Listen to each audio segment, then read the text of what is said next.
Good morning বন্ধুরা, তোমরা প্রত্যেকে কেমন আছো?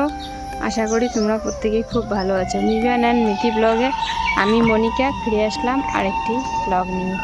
এইদিকে দেখো আমার সোনামা, এই যে সোনামা, এই যে দেখো দেখো দেখো দেখো দেখো এদিকে দেখো, এই যে দুষ্টুটা আমার ঘুমোয় না আর সমানে হাত খাচ্ছে। আর এই যে হাতে কি যেন দেখছে।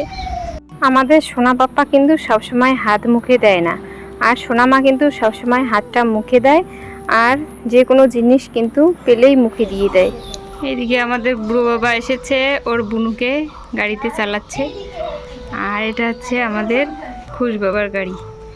তো গাড়িটা বাইরে ছিল, ওরা চালাচ্ছিল, আর আমার মেয়ে দেখে উঠার জন্য একদম পাগল হয়ে গেছে।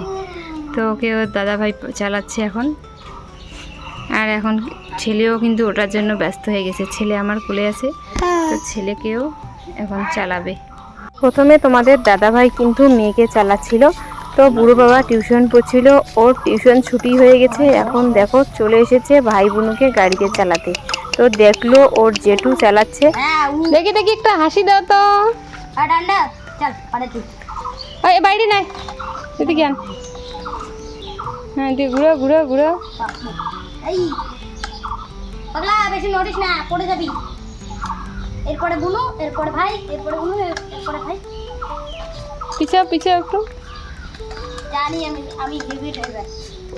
Heavy driver? হ্যাঁ, আমি কত আমার মামার বাড়িতে এগুলো কত চালাইছি। আর এখানে বুড়ো বাবা কিন্তু বক বক করে কথা বলছিল, আর ওর ভাই বোনকে গাড়িতে চালাচ্ছিল। তো ও নাকি হেভি ড্রাইভার।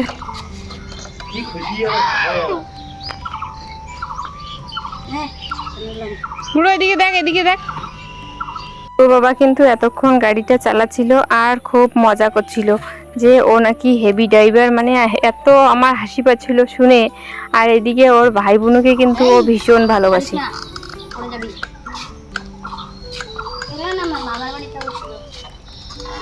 আর আমার দুষ্টু পাপ্পাটা কি করেছে, দাদা গাড়ি চালাচ্ছে আর ও কিন্তু কি মজা পাচ্ছে একদম। দেখো কি হাসি মুখে, একদম সেই হাসি লেগে আছে। আর দাদার সঙ্গে সেই মজা করছে, আর দাদাও গাড়ি চালিয়ে কিন্তু খুব মজা পাচ্ছে। আমার দুষ্টু পাপ্পা বলছে যে গাড়ি থামানো যাবে না, গাড়ি চালাতেই হবে। এটা কিন্তু আমাদের খুশ বাবার গাড়িটা।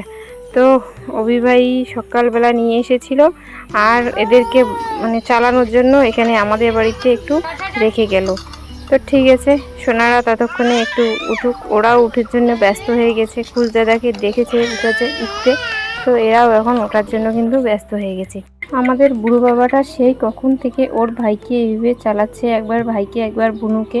তো দেখো চালাতে চালাতে কিন্তু বুড়ো বাবা একদম হাঁপিয়ে গেছে, আর ওর ভাই শুধু চালাতে বলছে।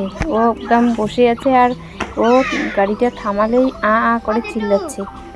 আমাদের বুড়ো বাবা কিন্তু ওর ভাইয়ের থেকে ওর বুনুকেই বেশি ভালোবাসে, তাই বলছে আর এক পাক দিয়ে আর দিবে না ভাইকে আর বুনুকে চালাতে।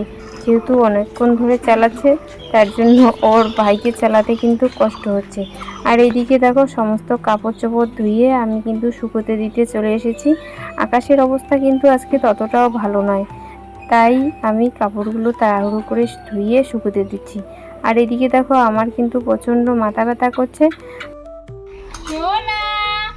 রেড লাইট করছে, রেড লাইট করছে বলে red light red light signal দিছে, গ্রিন লাইট, রেড লাইটের সিগন্যাল। রেড লাইট হলে দাঁড়ায় না, আর গাড়ি পড়ো। লাইট হলে স্লো। হ্যাঁ। Green light. আর এদিকে দেখো বন্ধুরা, তোমাদের সঙ্গে কথা বলতে বলতে এদিকে সোনারাও খেলছিল, আর আমারও কিন্তু কাপড় শুকিয়ে দেওয়া প্রায় শেষ হয়ে গেল। তো আজকে একদম তার ভর্তি সমস্ত কাপড় বের করে দেওয়া হয়েছে। সকালবেলা বৃষ্টি হয়েছিল, এখনও কিন্তু আকাশটা দেখো ভালো নয়, এখনও রৌদ্র ওঠেনি। তো এখন মানে আজকে গরম পড়েছে কিন্তু প্রচণ্ড। আর আমার বুড়ো বাবা কিন্তু এত কথা বলছে, আমার মাথাও খারাপ করে দিচ্ছে। আর কি বলবো, মানে সেই মজা পাচ্ছে। ছেলে মেয়েরাও কিন্তু খুব সুন্দর করে ওর সঙ্গে গাড়িতে উঠে আছে। আর এদিকে দেখো আমাদের বিচন ধান তো ফেলা হয়নি, এদিকে দেখো চাষের জমিটা একদম চাষ করে নিয়েছে। আর এই যে দাদা কিন্তু এখন ধানের বীজগুলো এইভাবে ফেলছে। তোমাদের দাদাভাই কিন্তু ধানের বীজ ভালো করে ফেলতে পারে না, তাই এই দাদাকে ডেকে কিন্তু তোমাদের দাদাভাই ধানের বীজগুলো ফেলে নিচ্ছে। আর আমাদের এই চাষের জমিটা হচ্ছে একদম রাস্তার সাইডে। তো আমরা কি করি, আমাদের যে বীজ ধানের বীজ আমরা এই জমিটিতেই ফেলি। আমরা আমাদের ভাষায় কিন্তু এটাকে বলি বিচন। তো যখন এটা হয়ে যাবে তখন এটাকে বিচন বলে। আর এইদিকে দেখো এই দাদাটা কত সুন্দর করে বীজগুলো ফেলছে, একদম সমানভাবে কিন্তু ধানটা পড়েছে। তোমাদের দাদাভাই ফেললে কিন্তু এরকম হতো না। তো যাই হোক, আমাদের এই দাদা কিন্তু বীজগুলো একদম সুন্দর করে সমান করে ফেললো, মানে সারা জমিতে একদম সমান করে ধান পড়েছে। চারাগুলোও কিন্তু এরকম সমান করে গজিয়ে যাবে। তো বন্ধুরা, এটাই বলা ছিল, সবাই কিন্তু সব কাজ করতে পারে না, সবার দ্বারা সব কাজ সম্ভব হয় না, তাই না বন্ধুরা? সবাই সব কাজ পারেও না। যেমন তোমাদের দাদাভাই কিন্তু এই যে ধানের বীজ ফেলা এটা কিন্তু পারে না। গত বছর কিন্তু ও নিজেই করেছিল, একটু চারাগুলো বেশি হয়েছিল, ধানটা একটু বেশি পড়েছিল। যাই হোক, নিজের কাজ নিজেকেই তো করতে হয়, তাই না? আর এদিকে দেখো মা ভাত বসিয়ে দিয়েছে, আর আমি এদিকে ওই জমির থেকে এসে এখানে কিন্তু কাঁঠালের বীজগুলো মাকে কেটে দিচ্ছি। কাঁঠালের বীজের ভাজা কিন্তু আমার ভীষণ ভালো লাগে, আমার মেয়ে কিন্তু পছন্দ করে খুব। তো যাই হোক, একটু শক্ত শক্ত করে ভাজাটা কিন্তু খুব ভালো লাগে। তোমাদের কার কার কাঁঠালের বীজের ভাজা ভালো লাগে আমাকে একটু কমেন্টে জানিও। আর আমার মতো কে কে কাঁঠালের বীজ খেতে পছন্দ করো। তো দেখো বন্ধুরা, আমরা কিন্তু দুপুরের খাবারে বসে পড়েছি। তো আমরা বলতে আমি এখন একাই খাচ্ছি, তোমাদের দাদা ভাই ওরা সবাই খেয়ে নিয়েছে। মা একটা পটল আলু দিয়ে সবজি বানিয়েছে, কিন্তু খেতে খুব ভালো হয়েছে। আর কাঁঠালের বীজ আলু একসঙ্গে ভাজা করেছি, তো তা দিয়েই আজকে খেয়ে নিচ্ছি। তো সকালবেলা ডিম ছিল, ডিম দিয়ে খেয়ে নিয়েছি। তো এখন গরমের দিন বেশি করে ডিম খাওয়াটাও উচিত নয়। তো দেখো এখন কিন্তু এগুলো দিয়ে খাওয়া দাওয়া হচ্ছে। তো যাই হোক, রাত্রিবেলা এখন কি খাওয়া দাওয়া হয় পরে দেখা যাবে। সন্ধ্যাবেলায় খাবো আমরা ম্যাগি। তো ম্যাগি আমি নিজের প্যাকেটে করে এই প্যাকেট থেকে বের করে নিয়েছি। তো এখানে দুটো কাঁচা লঙ্কা আর হচ্ছে পেঁয়াজ এই বাটিতে করে নিয়ে নিয়েছি তো ম্যাগিতে দেওয়ার জন্য। আর এখানে আছে ম্যাগি মশলা, আর এখানে একটা ডিম নিয়ে নিয়েছি। তো যাই হোক, আমি এখন কড়াইতে জল বসিয়ে দিয়েছি। তো জলটাতে এখন দিয়ে দিব প্যাকেট থেকে বের করা ম্যাগিগুলো। তো একটু বয়েল করে নিই হালকা করে। আমরা কিন্তু বয়েল করা ম্যাগি খেতেই ভালোবাসি। তো দেখো একটু হালকা করে বয়েল করে নিচ্ছি, তোমরা কারা কারা বয়েল করে নাও একটু কমেন্টে জানিও। তো আমরা এভাবেই খাই, একটুখানি হালকা জলে মানে বয়েল করে নিয়ে। দেখো আমি কড়াইতে তেল দিয়ে নিচ্ছি। আর এদিকে দেখো এই যে আমি কিন্তু ম্যাগিটাকে একদম এখানে মানে জলটা ছাড়িয়ে এখানে নিয়ে নিলাম। আর কুচি কুচি করে পেঁয়াজটা কেটে নিব, আর ডিমটা ইসি করে নিব। আর ছেলে আর মেয়ে কিন্তু দুজনে ঘুমোচ্ছে, ছেলে আর মেয়ে কিন্তু দুজনে এখনও ঘুমিয়ে আছে। মানে ওরা এখন ঘুমোবে একটু, মানে 10টা পর্যন্ত নিশ্চিন্তে ঘুমোবে এখন। আর তারপরে কিন্তু উঠে যাবে 10টার পরেই, মানে 10টা বাজলেই আর রক্ষা নেই, তার মধ্যে উঠতেও পারে।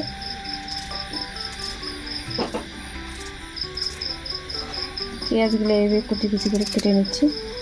আর পেঁয়াজটা ছোট্ট ছোট্ট করে কেটে না নিলে কী হবে, কিন্তু কড়াই বসিয়ে দিয়েছি, কড়াইতে একদম তেল দিয়ে দিয়েছি। তো যাই হোক, আজকে 2 মা মেয়ে আমরা ম্যাগি খাবো, তো তার জন্যই দুজনের জন্যই ম্যাগি করে নিচ্ছি। তোমাদের দাদাভাই তো ম্যাগি পছন্দ করে না, খায়ও না। আর মা কিন্তু ম্যাগি খায় না, মা ম্যাগি পছন্দ করে না। আর এদিকে দেখো এখন আমার পেঁয়াজগুলো হয়ে গেছে, পেঁয়াজে একটুখানি লবণ দিয়ে নিচ্ছি। তো পেঁয়াজের লবণটা দিয়ে নিলে কি হয়, ম্যাগিতে পরে আর না দিলেও চলে, যার জন্যই কিন্তু আমি একটুখানি দিয়ে নিলাম। আর এরপরে দেখো আমি সে একটুখানি আমার বয়েল করা ম্যাগিগুলো দিয়ে দিলাম কড়াইতে। তো পেঁয়াজে একটুখানি আমি আগেই হলুদও দিয়ে দিয়েছিলাম। তো এখন দেখো একটুখানি ভাজাভাজি করে তারপরে কিন্তু সেটার মধ্যে আমি একটুখানি ম্যাগি মশলা দিয়ে তারপরে কিন্তু সেটাকে আমি নামিয়ে নেব। আর এই ম্যাগি খাওয়া নিয়ে মেয়ে কিন্তু আজ ওর ঠাম্মির সঙ্গে একটা অনেক বড় ঝামেলা করেছে। কারণ ওর ঠাম্মিকে বলেছে ও ম্যাগি খাবে, তো ঠাম্মি বলেছে করে নিয়ে খা। তো ও বলেছে যে আমাকে মা করে দিবে। তো যাই হোক, মেয়ে এখনও কোনো দিনও মানে ইসের পাশে যায়নি, গ্যাসের ওভেনে বলো আর উনানের পাশে বলো, কোনো দিন যায়নি। কিন্তু হ্যাঁ গেছে, মানে কোনো কোনো দিন গেছে। কোনো দিন বলেছিলাম যে একটু ভাজিটা ঘাটে দাও, একটু সবজিটা ঘেটে দাও, তো দিয়েছিল। তো সেইভাবে কোনো দিনও করেনি। তারপরে যখন ম্যাগিটা হয়ে যায়, তো মা তো খাবে না, আগেই বলে দিয়েছে। তো মা কিন্তু কোনো দিনও খায় না। আর মেয়ে এদিকে কি ঠাম্মিকে ম্যাগি খাওয়ানো নিয়ে কি ঝামেলা, ও বলছে ঠাম্মিকে খেতেই লাগবে, তো ওর ঠাম্মি কিছুতেই খাবে না। ম্যাগি রান্না করে কিন্তু এই যে মেয়েকে খেতে দিয়েছি, মেয়ে খাচ্ছে। তো দারুণ দারুণ হয়েছে। তো ঠিক আছে, আমি খেলে বুঝতে পারবো দারুণ হয়েছে কিনা। দেখতে কিন্তু দারুণ হয়েছে। গরম খুব না, এখনই নামালাম, এর জন্য গরমটা একটু বেশি। তো এমনিতেই গরমের দিন। আর সোনারা কিন্তু এখনও ঘুমিয়েছে, ওরা উঠেনি। তো আমার ম্যাগি রান্না শেষ, মেয়ে তো বসে গেছে খেতে। তো ঠিক আছে, পরে দেখা হচ্ছে তোমাদের সঙ্গে। তো বন্ধুরা, এইদিকে দেখো তোমাদের দাদা ভাই এই যে বাচ্চাদের জন্য নিয়ে এসেছে খাবার। তো বাচ্চাদের দুধ আর হচ্ছে মমস কেয়ার, যেটা আমি ওদেরকে খাওয়াই, ওটা নিয়ে এসেছে। আর এখানে নিয়ে এসেছে টোস্ট। তো ঠিক আছে, তোমাদের সঙ্গে একটুখানি শেয়ার করে নিলাম। এটাই আমাদের আজকের মানে সন্ধ্যাবেলায় এগুলো আসলো আর কি ঘরে। তো যাই হোক, এই সময়টা আমার বনিমের টিফিন করতেছে, আমরাও করলাম একটু একটু করে। তো তোমাদের দাদা ভাই এসে একটু করলো টিফিন, তো তোমাদেরকে এটা দেখিয়ে দিলাম। তো তোমাদের দাদা ভাই এখানে এখন এই যে জল খাচ্ছে। তো বন্ধুরা, সবে মাত্র রাত্রের খাওয়া দাওয়া করে ঘরে চলে আসলাম। তো ছেলে মেয়ে দুজনেই ঘুমোচ্ছিল। তো আমি ওই টাইমে খেতে চলে গেছি। এইদিকে আবার কি হয়েছে, তোমাদের দাদা ভাইয়ের খাওয়া শেষ না হতেই এদিকে কি হয়েছে, ছেলে উঠে পড়েছে। তো আমি তো মাত্র বসলাম, তোমাদের দাদা ভাই প্রায় খাওয়া শেষের দিকে। তো সেই সময় ছেলে উঠে গিয়েছে। তো ছেলেকে তোমাদের দাদাভাই তুলে নিয়ে গেল। আর একসঙ্গে যদি থাকে ওরা দুই ভাই বোন, মেয়েকেও কিন্তু ছেলে তুলে দিত।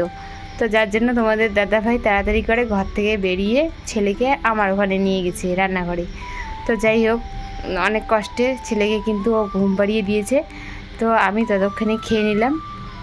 তো বন্ধুরা, রাতের খাওয়া দাওয়া কিন্তু আমাদের শেষ। তো এটাই বলার ছিল।